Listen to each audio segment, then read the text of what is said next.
अवधूत चिंतन श्री गुरुदेव दत्त श्री स्वामी समर्थ. स्वामीची सेवा केल्याच्या नंतर मेवा हा आपल्याला मिळतच असतो. आता स्वामीची सेवा आपल्याकडून दररोज होत असते, कारण स्वामी सेवेमध्ये आपल्याला नित्यसेवा दिलेली आहे. ती नित्यसेवा म्हणजे आपल्याला दररोजचे 3 अध्याय आणि आपल्या 11 माळी आपल्याला कसाही मंत्र जप करायचा असतो. आणि त्याला काही बंधन आहे का? कुठलंही बंधन नाही. आपण सकाळपर्यंत संध्याकाळ झोपेपर्यंत अंथरुणावर पडेपर्यंत ही सेवा स्वामीचरणी आपण रुजू करत असतो. कारण बघा, आपल्याला गुरुमौलीने ही 3 अध्यायच का दररोजचे वाचायला सांगितले स्वामी चरित्राचे, आणि ह्या 11 माळी श्री स्वामी समर्थ मंत्राचा जप का बरं सांगितलेला असेल? कारण बघा, ज्या वेळेला हे 3 अध्याय आपण पठण करतो, म्हणजे रेग्युलर आज 3 केले, त्याच्यासमोरचे उद्या 3, त्याच्यासमोरची उद्या 3, असं आपल्याला काय करायचं असतं. जे स्वामी चरित्र सारामृत आहे ना, ते आपलं 7 दिवसात आपलं एक पाठ होऊन चाललंय स्वामी चरित्र, आपल्याला श्री स्वामी चरित्र पठणाचा.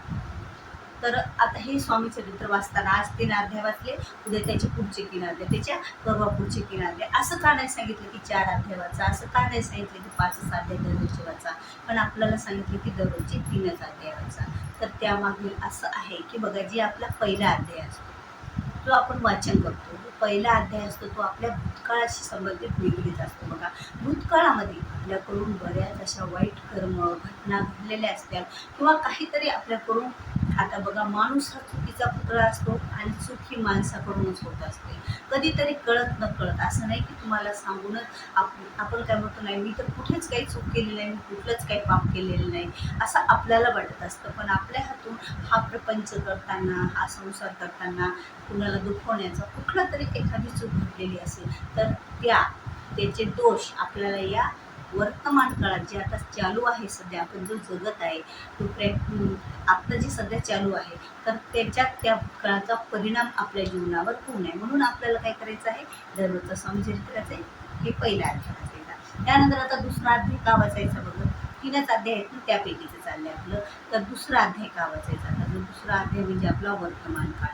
आता वर्तमान काळ बघा, जो आपला वर्तमान काळ आहे ना, की तो सुरळीत चालण्यासाठी वर्तमान काळातल्या काही समस्या आहेत, काय अडचणी आहेत, त्यांना आपल्याला बाजूला सारायचं आहे. आणि ज्या वेळेला आपण सेवा करतो ना, त्यावेळेला स्वामी मेवा देत असतात. म्हणजे मग मेवा कुठलाही असो, तुमच्यावर संकट येणारे असेल तर ते कमी होईल, किंवा पूर्णतः तुमच्यावर संकट येणारच नाही, तुमची सेवा बघूनच आपल्याला मेवा मिळत असतो. आणि आपल्याकडून काही दुष्कर्म या वर्तमान काळात घडू नये, आणि आपल्याकडून ह्या सेवा घडाव ज्या भविष्य काळासाठी आपल्याला कामा येणारे आहेत, म्हणून हा दुसरा अध्याय आपल्याला वाचायचा असतो. मग आता 3 अध्याय वाचायचं ना, आता राहिला 1 अध्याय. हा तिसरा अध्याय कशासाठी वाचायचा आपल्याला? जो भविष्य काळासाठी वाचायचा. आपल्या भविष्यात काय देवानं लिहून ठेवले आपल्याला माहीत नाही. आपण म्हणतो ना की आपल्याला त्यात काय आहे आपल्या ज्या कपाळावर, हे आपल्याला माहीत नाही, की जे लिहून ठेवलेलं आहे आणि त्याचे भोग आपल्याला भोगायचे आहेत. कारण भोग हे कुणाला संपलेले नाहीत. ज्या वेळेला रामाने जन्म घेतला त्यावेळेला रामाला 14 वर्ष वनवास भोगावा लागला. बऱ्याच संतांना बघू आपण, ज्ञानेश्वर माऊलीपासून कित्येक संतांपर्यंत, त्यांना पण खूप त्रास या सगळ्यांचा भोगावा लागलेला आहे. जो जन्माला येतो का त्याच्या पाठीमागे हा त्रास राहतो, पण त्या त्रासाचा दहा, त्या त्रासाची ऊर्जा आणि तो त्रास आपल्या प्रारब्धात तर आहे, पण त्याला कमी करण्यासाठी आपल्याला त्याची तयारी आजच वर्तमान काळात करायची आहे. म्हणून हा जो तिसरा अध्याय आहे तो भविष्य काळ आपला सुरळीत जाण्यासाठी आहे. अशा प्रकारे आपल्याला दररोज श्री स्वामी चरित्र सारामृताचे 3 अध्याय वाचायचे असतात. आता ज्यांना नवीन असेल ना, त्यांना मी समजण्यासाठी सांगत आहे, कारण दररोज 3च अध्याय वाचायचे. म्हणजे आज 1 ते 3, परत 4 ते 6, परत त्याच्यासमोर ते 7 ते 9, नंतर 10 ते 12, असे आपल्याला करत करत 21 अध्यायापर्यंत 7 दिवसात ते आपल्याला स्वामी चरित्र पारायण, एक पाठ आपला पूर्ण होत असतो. आणि दररोज त्याच्यामागे हे कारण आहे, भविष्यकाळ, वर्तमान काळ आणि भूतकाळ.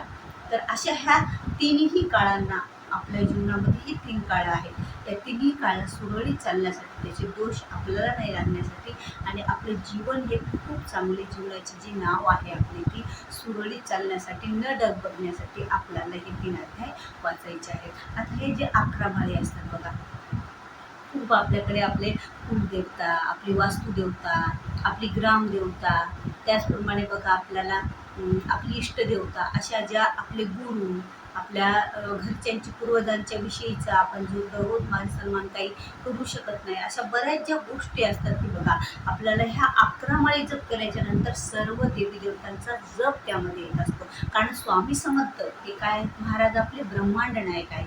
मग त्यांचा मंत्राचा श्री स्वामी समर्थ श्री स्वामी समर्थ ह्या मंत्राचा दररोज ज्या 11 माळी जर आपण जप केला तर आपल्याला सर्व देवी देवतांची, इष्टदेवतांची, वास्तुदेवतांची जी काही सेवा करण्याचं पुण्य आपल्या पदरात पडत असतं. म्हणून आपल्याला सांगितलेले आहेत की दररोजच्या 11 माळी जप करा आणि 3 अध्याय पठण करा, वाचन करा दररोजचं. तरच तो खरा स्वामीचा सेवक राहतो. का खरा सेवक राहतो? आता आम्ही 8 दिवसाला स्वामी चरित्राचं पारायण करतो. मी 8 दिवसाला आरतीला जाते केंद्रामध्ये. मी कधीतरी मला जेव्हा जाऊ वाटले तेव्हा मी आरतीला जाते, स्वामीच्या मठात जाते, केंद्रात जाते, मी मंदिरात जाते. तर मी कसं काय नाही सेविकारी?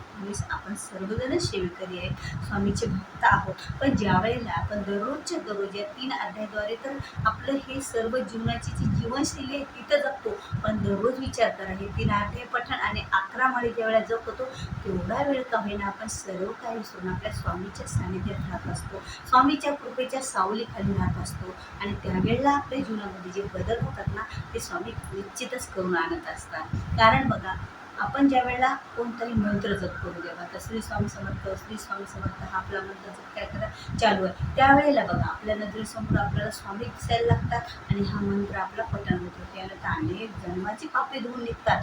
ही तर गोष्ट वेगळी. पण जे तुमचा काळ, जे वर्तमान काळ आहे जो तुम्ही जगत आहे त्यातला तुम्ही आपण म्हणतो ना की 24 तास 7 ते 24 मिनिटं तरी आपल्याला देवी देवतांना प्रसन्न करण्यासाठी आपल्याला पूजा, आराधना, एखादी सेवा करायची असते. तर ही सेवा आपली होऊन जात आहे स्वामींच्या सानिध्यामध्ये, स्वामींच्या नामस्मरणामध्ये. तर असे अनेक फायदे आपल्याला आपल्या जीवनात होत असतात. असं नाही की स्वामींना आपण संकट टाळायचे म्हणून स्वामीची सेवा करायची, आपल्या लक्ष्मी प्राप्तीची सेवा करायची नाही. आपलं जे हृदय आहे, आपलं जे मन आहे त्या मनाला शांती मिळण्यासाठी सुद्धा स्वामीची सेवा करायची. एखाद्या दिवशी तुम्ही सेवा करून बघायची. सेवेकरी आहे जे दररोज 3 अध्याय 11 माळी वाचन करतात, त्यांनी तुम्ही करून बघा. कसं होत असतं की एक दिवस जर तुमच्याकडून ती सेवा राहिली तर आपल्याला काहीतरी चुकल्यासारखं वाटतं आणि असं वाटतं की नाही माझ्याकडून काहीतरी असं आज राहिलं, आज माझ्याकडून चूक झाली, असं काहीतरी वाटत असतं आपल्याला बघा. आणि त्यामुळे आपण दररोज काय करत असतो की स्वामी सेवा करत असतो. कारण त्या शक्ती आहे, खूप अशी शक्ती आहे आणि स्वामीचं विशेष लक्ष असतं त्या अशा सेवेकऱ्यांसोबत. कारण दररोज ते स्मरणात राहतात, स्वामी त्यांचे आणि ते स्वामींच्या. मग अशी सेवेकरी, अशी भक्त यांचे संकट स्वामी महाराज हरून घेत असतात. म्हणून तर आपल्याला हे 3 अध्याय 11 मुळे आपल्याला 11 माळी आपल्याला अशा प्रकारे स्वामी महाराजांचा जप करायचा आहे. आणि बघा स्वामी महाराज आपल्याला ज्या वेळेला जप करतो ना आपण, ज्यावेळेला आपलं मन स्वामींच्या कधी लागलेलं असतं त्याच्या कितीतरी पटीनं स्वामी हे आपल्याला साथ देत असतात. ज्यावेळेला एखादं संकट येतं त्यावेळेला आल्हाद आपण त्या संकटातून बाहेर निघतो, असं वाटतं की आता सगळं संपलं.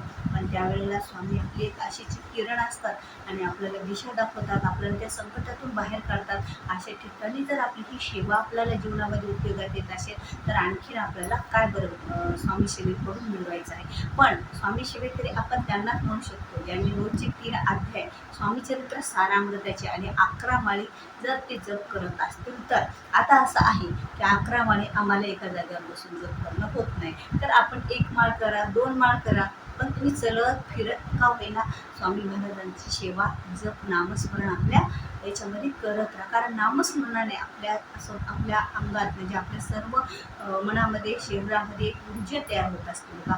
खूप अशी ही प्रभावी ऊर्जा असते, त्याची आभा अशी तयार होत असते की तो माणूस जिथे जाईल तिथे चमकायला लागतो. म्हणजे त्याचं भाग्य तर उजळलं जातो. पण स्वतः कसं मेडिटेशन केल्याच्यानंतर कसं फील होतं आपल्याला खूप चांगलं, त्याप्रमाणे आपल्याला खूप असं मनाला प्रसन्न आणि ऊर्जा प्रसन्नतेची देणारा हा मंत्रस्तोत्र पठण आहे. तर स्वामीची सेवा आपण दररोज डेली सर्व सेवेकरी करतात आणि स्वामी महाराज पण आपल्याला आपल्या आयुष्यामध्ये आपले जीवन जगताना खरंच वेळोवेळी आपला हात पकडत असतात. ज्यांच्या हातात स्वामी चरित्र त्यांचा हात स्वामीने पकडलेला असतो. म्हणून तर आपल्याला ही सेवा स्वामी चरित्र दररोज डेली रुजू करायची आहे आणि त्याचं महत्त्व आपण समजून घेतलेलं आहे. तर व्हिडिओ आवडल्यास व्हिडिओला लाईक करा, शेअर करा, नवीन असाल तर सबस्क्राईब करा. ही सेवा श्री स्वामीचरणी. आता सेवा आणि तुम्हाला माहिती हे दोन्ही पण आपल्याला असं नाही की सेवा करून मिळत आहे आणि ज्या वेळेला आपण एखादं लिंक कधीतरी सेवेची तुटते तर आपल्याला ज्यावेळेला प्रोत्साहन मिळतं ना त्यावेळेला आपण तिथून आणखी सुरुवात ती सेवा आपण करत असतो आणि स्वामीला वारंवार विनंती करायची की स्वामी महाराज माझ्याकडून दररोज डेली ही सेवा करून घ्या. कारण बघा ज्यावेळेला आपण खूप म्हणत असतो नाही मला 3 अध्याय वाचायचे 11 माळी म्हणायच्या पण कधी कधी आपल्याच्यानं होतच नाही. पण कसंही करून आपल्याला दररोज डेली ही रुटीन आपल्याला मन जरी लागत नसलं तरी लावायची आहे. त्या व्हिडिओ आवडला असेल लाईक करा, शेअर करा, नवीन असाल तर सबस्क्राईब करा. हल्ली शिवा श्री स्वामीचरणी अर्पण. भेटूया पुन्हा अशा एका माहितीपूर्ण नवीन व्हिडिओसोबत. तोपर्यंत श्री स्वामी समर्थ.